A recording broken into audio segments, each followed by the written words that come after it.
What's up, guys? It's Lou from Unbox Therapy, and today we're taking a look at the Joybee GP2 mini projector from BenQ. Now, this thing has some features and functions that are incredibly unique in this projector space. The first and probably most marketable element is the fact that it's got an iPhone/iPod dock built right into it. Now, that is not only going to output video content from your iDevice, it's also going to charge it. That can be an interesting feature for a lot of people. But on top of that, it's going to output 720p. It's got built-in memory, an SD card slot, a USB reader. It'll stream from your PC over USB. It's got HDMI.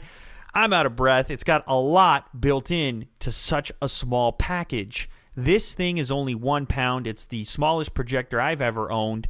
And on top of that, it can output a 160-inch image in 720p. That's crazy for something so small. I'm going to put it to the side for a second and talk about the other items, get them all out of the box and get the box out of the way.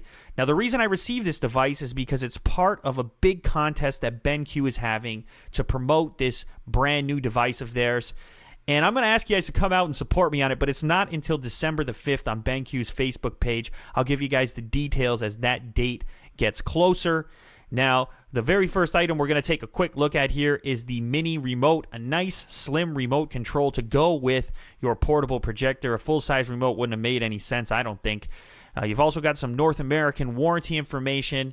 You get a CD-ROM in case you want to look at your manual in PDF form if you don't like the traditional paper version. But I actually don't mind this manual because everything is diagram-based instead of heavy on language, so it ain't like a novel. But you really won't need this because this thing is dead simple to set up.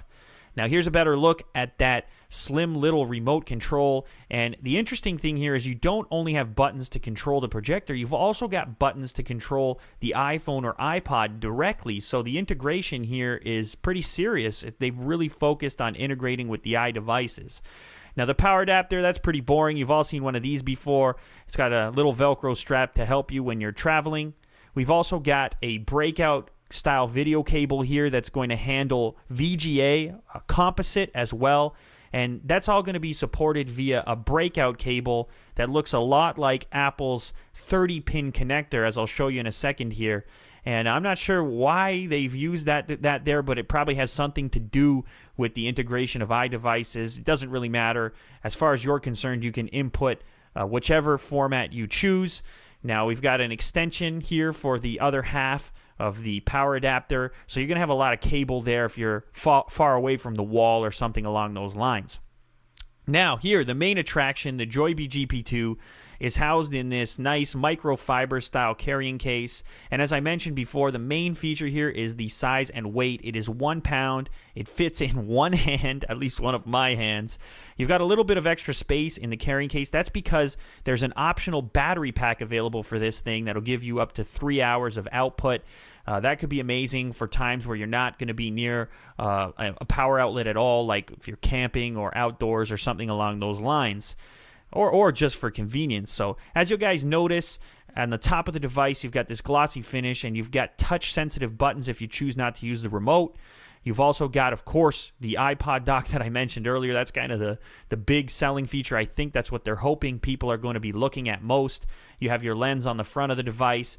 As we get closer here, we can look at the ports. We've got Type A USB, Mini USB. We've got that breakout connector that I mentioned earlier. And then we've got HDMI. Can you imagine hooking up your PS3 or your Xbox 360 to this? You've also got audio in, headphone out, and DC in to power up the device, of course. But yeah, this could be a lot of fun for games every so often.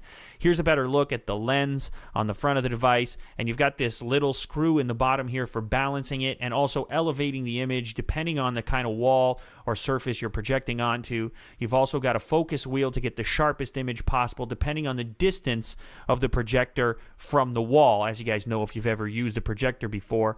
The SD card slot is on the front of the device, and this is real cool. You can load up to the internal memory or just keep it on the SD, your videos, or even your documents if you want to use this thing for work. Really cool for such a small little device. It's got tons of different ways of interfacing with it. Now, the construction is solid. There's aluminum on the top. I'm really impressed at this point. As you can probably tell, this thing, the fit and finish is real nice all around. Look how tiny it is. I can palm the device in one hand here. It's crazy small. And as I said before, I've never personally owned a projector this size, so it'll be real interesting to see if I'm more inclined to pull it out because of how small it is. So it also had a tripod adapter. If you want to hook it up to a tripod, that'd be a kind of a weird scenario. I guess on the street or something, that might be convenient. Now, hooking it up to your iDevice is dead simple as well. You can see the infamous pink iPhone from videos before here. And you can output everything from personal content, like stuff that you've recorded on the iPhone that's in the camera application. As you can see here, you get a nice 720p image up on the wall. Now, this is obviously not projected huge, but it looks really good in a dimly lit room. This is not a pitch black room, so it's decent. You're getting 200 lumens. It's not going to blow you away, but it's nice for such a small device, as I said earlier.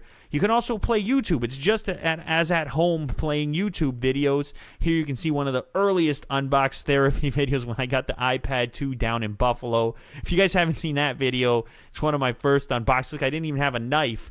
I'll put a link in the annotations or down in the description. You can see how nervous I was. Now, the interface is also really intuitive. It kind of reminds me of the PS3 interface. You just scroll left to right. And if you remember the old archaic projectors we used to have in our schools growing up, or you probably still do, interfaces do not look this pretty at all. So I'm really impressed with the work they've done on the interface. They make it look like a games console or something. It's incredibly easy to operate. So anyway, guys, I mean, I hope you're as interested in this product as I am. As I mentioned before, it's part of a big BenQ promotional contest they're having, and hopefully once I give you guys the full details, you can come out and support me in that contest. Anyway, guys, if you enjoyed this content, then hopefully you can like and favorite this video, as it does help me out a bunch, and I hope you've enjoyed this unboxing marathon. I've unboxed a lot of stuff lately, and a lot more coming before the holiday season, so if you haven't subscribed yet, subscribe now. You might want to. It might be worthwhile.